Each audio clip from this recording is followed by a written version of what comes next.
Shalom, bertemu kembali dalam program Minute of Change, menuju perubahan menjadi pribadi yang berkenan kepada Bapa dan layak menjadi mempelai Kristus di akhir zaman. Tema yang saya bawakan hari ini, mengasihi Tuhan, bukan mengasihi dunia. Di dalam 1 Yohanes pasal yang kedua ayat 15, janganlah kamu mengasihi dunia dan apa yang ada di dalamnya. Jikalau orang mengasihi dunia, maka kasih akan Bapa tidak ada di dalam orang itu. Banyak orang Kristen kurang memahami istilah dunia dalam kehidupan kekristenan. Dalam kekristenan yang dimaksud dengan dunia bukanlah suatu wilayah, negara, bumi, atau tempat di mana kita berpijak. Kata dunia dalam iman Kristen adalah segala sesuatu yang membuat hati kita menjauh daripada Tuhan. Segala sesuatu yang membuat roh kita tidak lagi menyala-nyala melayani Tuhan. Segala sesuatu yang menyenangkan daging dan membuat kita enggan membayar harga di dalam pelayanan yang Tuhan percayakan bagi kita. Bila saudara mempunyai persoalan yang membuat saudara tidak lagi bergairah untuk berdoa, membaca Alkitab, beribadah, melayani dengan sungguh-sungguh, itulah dunia. Jadi yang dimaksud dengan dunia bukan semata-mata berbicara tentang dosa seperti kita berzina, kita membunuh, kita mencuri, kita merampok dan sebagainya.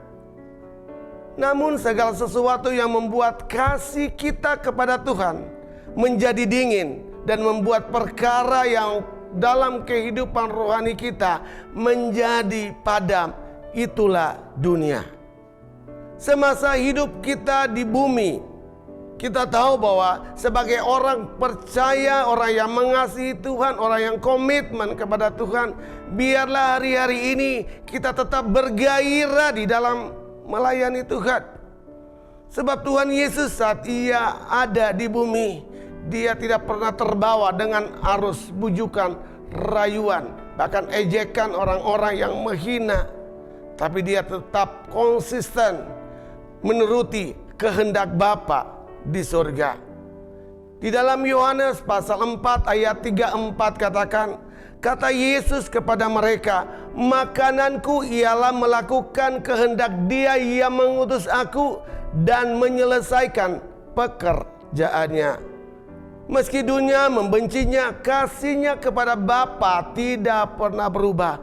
Bahkan Filipi 2 ayat 8 katakan, dan dalam keadaan sebagai manusia, ia telah merendahkan dirinya dan taat sampai mati, bahkan sampai mati di kayu salib.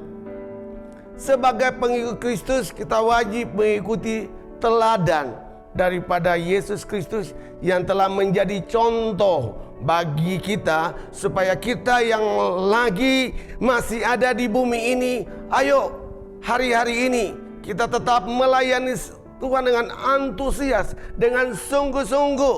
Bahkan Wahyu 14 ayat 4 sampai dengan 5 katakan, mereka adalah orang-orang yang tidak mencemarkan dirinya dengan perempuan-perempuan, karena mereka murni seperti perawan. Mereka adalah orang-orang yang mengikuti anak domba kemana saja ia pergi.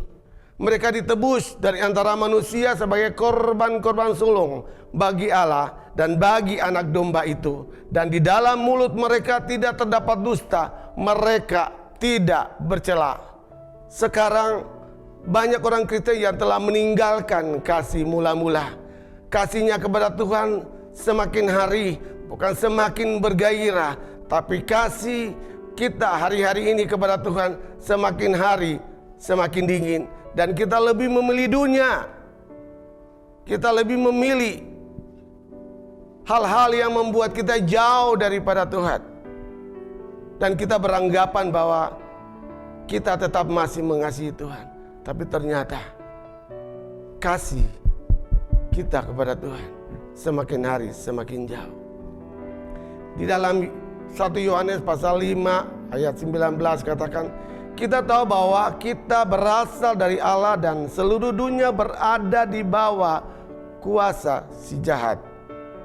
Bahkan di dalam 1 Yohanes pasal yang kedua ayat 16 katakan, sebab semua yang ada di dalam dunia, yaitu keinginan daging, keinginan mata, serta keangkuhan hidup, bukanlah berasal daripada Bapa, melainkan berasal daripada dunia. Oleh karena itu, milikilah persekutuan hubunganmu dengan Tuhan, sehingga biarlah rohmu bernyala-nyala dan melayani Tuhan. Mulai hari ini, ambil keputusanmu. Karena sebagai orang yang percaya kepada Tuhan, firman Tuhan katakan, berubahlah oleh pembaharuan budimu, supaya kita mengenal kehendak Tuhan. Berubahlah setiap pola pikir, cara pandangmu, prinsipmu yang keliru, yang salah, yang membuat hari-hari ini engkau merasa diri yang paling benar. Tapi saya mau katakan, hari ini buka hatimu. Roh Kudus akan menjamah melawatmu. Izinkan Roh Kudus menguasai hati dan pikiranmu, sehingga oleh kuasa Roh Kudus membuat hatimu penuh dengan ucapan syukur. Dan biarlah rohmu bernyala-nyala dan tetap setia melayani Tuhan. Karena kita tahu setiap jeripaya kita, persekutuan kita dengan Tuhan tidak pernah sia-sia.